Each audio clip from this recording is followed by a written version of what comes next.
In this video, I'm going to focus on the law of conservation of energy. Let's start by defining the term energy. Many textbooks will tell you that it is a substance-like quantity with the capacity to cause change. The first half of the definition refers to a substance-like quantity. And what does that mean? That means we have a quantity that we can't see and we can't hold, but we can still measure how much we have. Another example would be time. We can't see time, we can't hold it, but we can still measure how much has elapsed. Know that energy is measured in joules. You'll just put a capital J next to any number that you're using to describe how much energy is present. And also know that energy is a scalar quantity. That means there is no direction. So energy has a magnitude or a number, but that number should never be negative because there is no direction to energy. Here, looking at energy flow diagrams, we use them to track the flow of energy from one moment to the next.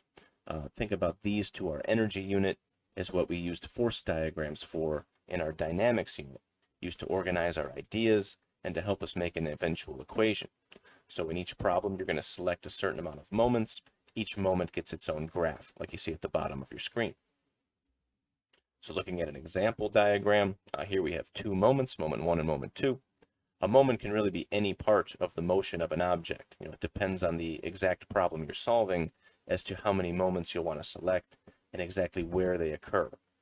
But when you analyze energy conservation, you need to select a minimum of 2 moments so that you can show how energy flows from one to the next. Think of each moment as a bar graph, where the height of the bar represents how much energy is present. Typically, there isn't a vertical scale on the y-axis. We're just kind of eyeballing the heights. So clearly you can see from moment 1 to moment 2 that I'm showing energy 1 has decreased its value, whereas energy 2 has increased its value from nothing to something. Let's go back to our energy definition. Now we can explain the rest of it. I'm using the same example with moment 1 and moment 2, where we've already established that energy 1 decreases and energy 2 increases. But now let's re-explain it with the second half of the definition stating capacity to cause change. So we want to look at energy 1 in moment 1 as having a certain value, and if we use that value up, it could cause a change in a different energy. So notice energy 1 decreased, energy 2 then increased correspondingly. So for something to increase, something else must have had to decrease. There's always a give and take. Now looking at the law of conservation of energy, it states that energy can neither be created nor destroyed, only converted from one form to another. Putting that in simpler terms, it's just saying that the total energy of a system is constant throughout all your moments, although the individual energies within your moments can change their values, so long as they always add back up to the total. Let's apply the law to a couple moments.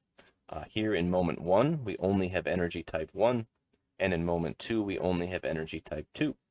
It is known that there are 10 joules of energy 1 in moment 1, and the question is, what is the value of the unknown amount of energy 2 in moment 2? Well, this one almost seems too easy. The answer would be 10 joules, but to me it proves a point. Energy type 1 has decreased from 10 to 0. Energy type 2 has increased from 0 to 10.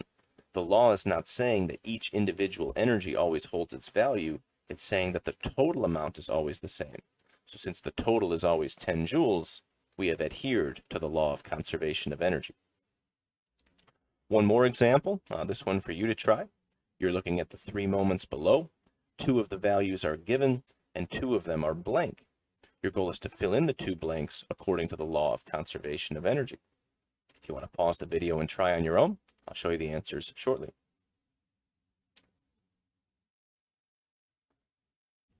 All right, let's talk through the solution.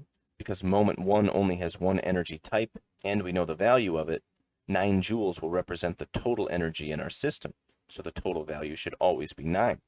That makes energy type 1 in moment 2 5, and that makes energy type 3 in moment 3 9, so that our total always is the same value. So the total of 9 must remain constant everywhere, and if we were to write an equation that connects our graphs, we can say 9 equals 5 plus 4 equals 9.